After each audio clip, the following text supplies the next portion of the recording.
రాత్రి దాదాపు 10 గంటలయింది. అమ్మ వంటగదిలో నిలబడి ప్లేట్లు కడుగుతుంది.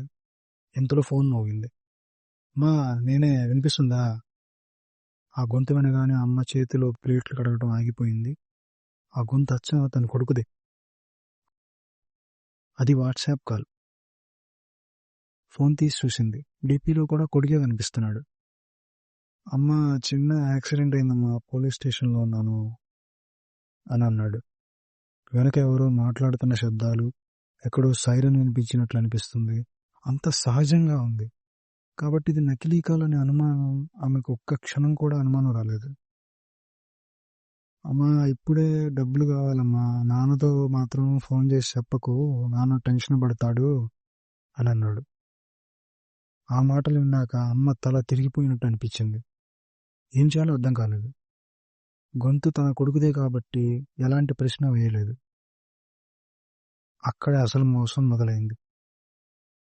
అమ్మా, ఇదిగో యూపీఐ పంపుతున్నా అని అన్నాడు. మొదట 5 లక్షలు పంపింది. అతను మళ్ళీ కాల్ చేసి ఇంకా కావాలమ్మా అన్నాడు. మళ్ళీ ట్రాన్సాక్షన్, మళ్ళీ కాల్, మళ్ళీ ఒత్తిడి. 25 నిమిషాల్లో అకౌంట్లో ఉన్న డబ్బు మొత్తం ఖాళీ అయిపోయింది. అయినా ఫోన్ మాత్రం ఇంకా మోగుతూనే ఉంది. చివరి ట్రాన్సాక్షన్ తర్వాత అకస్మాత్తుగా కాల్ కట్ అయిపోయింది.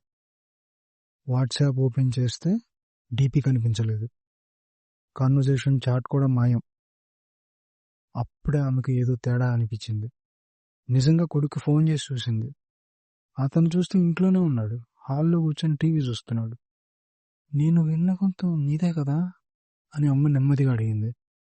అతనికి ఏం అర్థం కాలేదు. ఆమె చెప్పిన మాటలు వింటుంటే ఇద్దరికి పరిస్థితి అర్థమైపోయింది. అప్పుడే తెలిసింది, ఇది సాధారణ ఫోన్ మోసం కాదు, ఏఐ వాయిస్ స్కామ్. ఇలాంటి టెక్నాలజీ ఉందని పోలీసులు చెప్పే వరకు కూడా ఆమెకు తెలియదు. ఇంట్లో వాళ్ళు వెంటనే సైబర్ క్రైమ్ పోలీస్ స్టేషన్కి తీసుకెళ్లారు. కంప్లైంట్ ఇచ్చారు. బ్యాంకుకి కాల్ చేశారు. కొన్ని అకౌంట్లు ఫ్రీజ్ అయ్యాయి.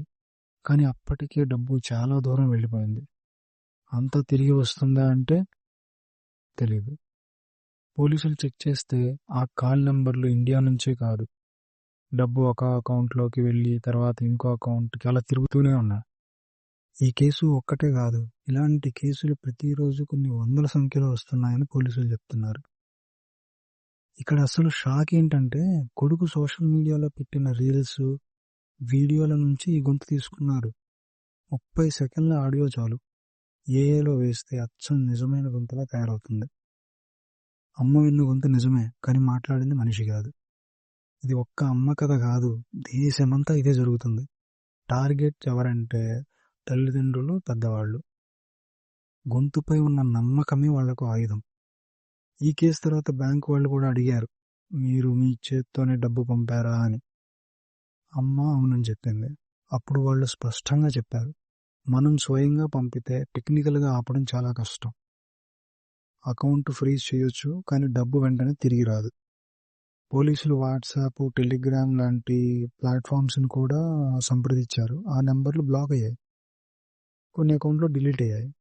కానీ అసలు సమస్య ఏంటంటే, స్కామర్లు ఒక నెంబర్ పోతే మరో నెంబర్ తీసుకుంటున్నారు. అందుకే ఇది ఒక్కసారిగా ముగిసిపోయే విషయం కాదు. ఇది ఎలా అంటే పిల్లి ఎలక ఆటలా మారింది. ఈ అమ్మ సంగతి చూస్తే ఇంకా బాధగా అనిపించే విషయం ఉంది. ఇన్నాళ్ళు దాచుకున్న పొదుపు పోయింది.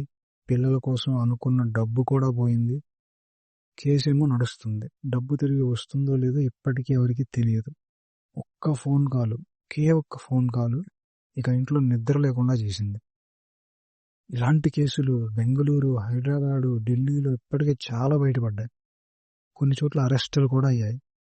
కానీ చాలా మంది స్కామర్లు ఇండియా బయట నుంచే పనిచేస్తున్నారు. అందుకే పోలీసులు కూడా ఏం చెప్తున్నారంటే, ఇది వేగంగా పెరుగుతున్న కొత్త రకం మోసం అని పదే చెప్తున్నారు. ఈ కథ ఒక్క విషయం స్పష్టంగా ఏం చెప్తుందంటే, ఈ స్కామ్ డబ్బుతో కాదు, భావోద్వేగాలతో పనిచేస్తుంది. గొంతు నిజమే, ముఖం కూడా మనకు తెలిసిందే కదా అని అనుకుంటాం. కానీ ఆ వైపు ఉన్నది మనిషి కాదు, టెక్నాలజీ. ఇదే అసలు ట్విస్ట్.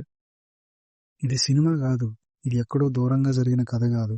ఈరోజు ఒక తల్లి రేపు మన ఇంట్లో కూడా ఇలాంటి ఫోన్ మోగే అవకాశం ఉంది. అందుకే be careful. Thank you very much.